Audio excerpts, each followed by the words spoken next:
Fantastic. You're most welcome to our program, Suantraí Íosa, where we're preparing the Liturgy of the Eucharist for tomorrow evening's Mass, the evening Mass of the Lord's Last Supper. It is a meditation on Christ's gift of the Eucharist to us and the Church and our role in it. First reading tomorrow is taken from the book of Exodus, and it tells us how God had already instituted a sacrifice where the lambs were sacrificed, the people shared the meal, they were saved by the blood that was put on the doors.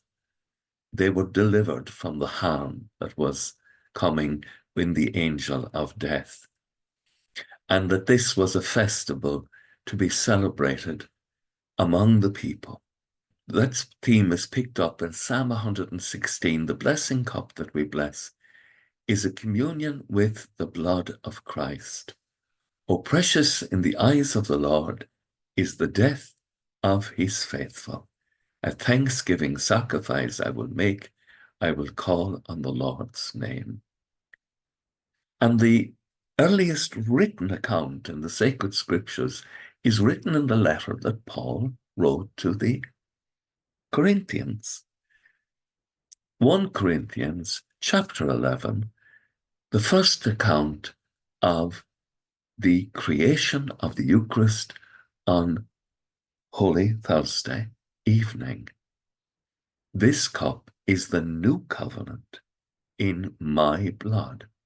Whenever you drink this, do this as a memorial of me until the Lord comes. Therefore, every time you eat this bread and drink this cup, you are proclaiming his death on Golgotha, through which we are saved.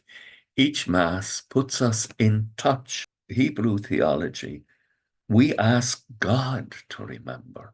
And when God remembers, his memory is so powerful that we become present to the event, really, truly, and absolutely.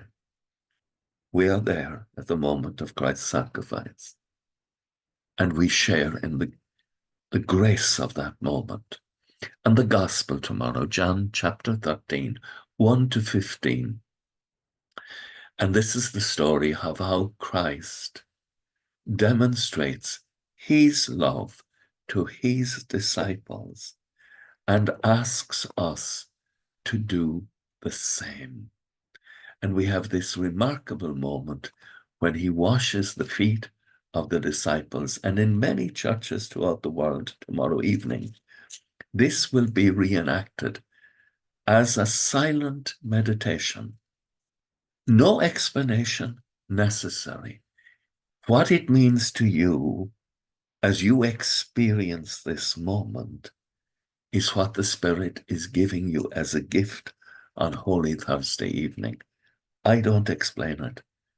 Allow your heart to understand what Christ is doing. With thoughts such as these, let us go to our beds and let us pray that when we awaken on Holy Thursday, that our hearts will be full of expectant faith and a deep desire to receive the Eucharist at the solemn celebration of the Lord's Last Supper. Agus go bana dia ila cóchtach sibh, ahal mach agus spirit neve. Amen. Slán fó, bye for now.